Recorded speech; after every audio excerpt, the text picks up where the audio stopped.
Hai Sobat Buku Hitam, selamat datang di channel yang membahas peristiwa kriminal yang terjadi di muka bumi ini. Kali ini kita akan membahas tentang kasus sadis penghilangan nyawa ibu kandung dan anak kandung yang terjadi di Cianjur.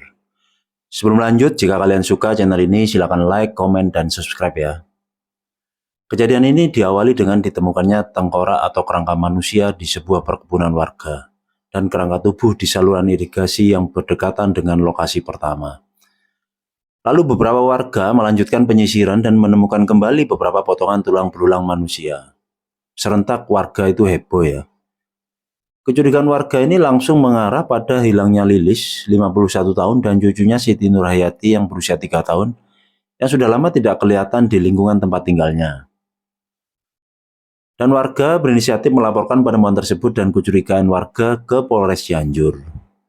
Tidak diperlukan waktu lama, aparat bergerak dengan menuju rumah Yanti, 31 tahun, yang merupakan anak kandung dari Lilis, yang tinggal hanya berdua dengan ayahnya yang bernama Cahya saat dikunjungi oleh petugas Polres Cianjur.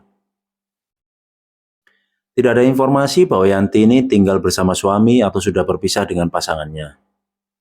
Setelah diinterogasi, akhirnya kedua pelaku yaitu Yanti dan Cahya mengakui bahwa mereka telah menghilangkan nyawa Lilis dan Siti yang berusia 3 tahun karena motif sakit hati dan dendam.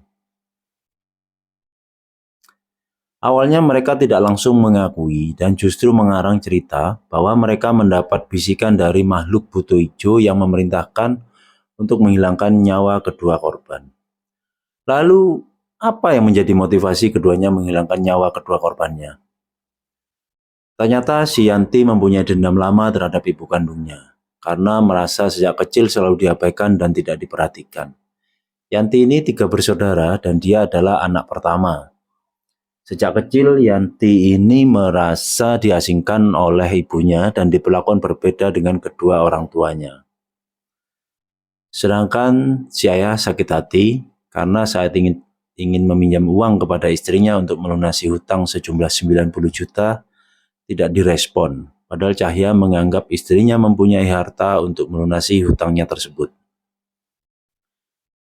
Lalu Yanti yang merupakan otak dari peristiwa ini merencanakan aksi sadisnya sejak kurang lebih 2-3 minggu yang lalu, tepatnya tanggal 21 April. Dan saat hari yang disepakati, yaitu tanggal 5 Mei, Lilis dieksekusi oleh Yanti dengan ditekan lehernya saat tertidur, sedangkan Cahya memegangi kakinya. Ternyata aksi ini terlihat oleh si kecil Siti yang merupakan anak kandung Yanti yang terbangun dan menangis karena mendengar suara gaduh tersebut. Akhirnya Siti pun dihabisi agar tidak ada saksi dari peristiwa ini. Kedua pelaku sempat membiarkan kedua jenazah di rumah dan akhirnya jasad kedua korban ini dikuliti dan dipotong-potong lalu dibakar.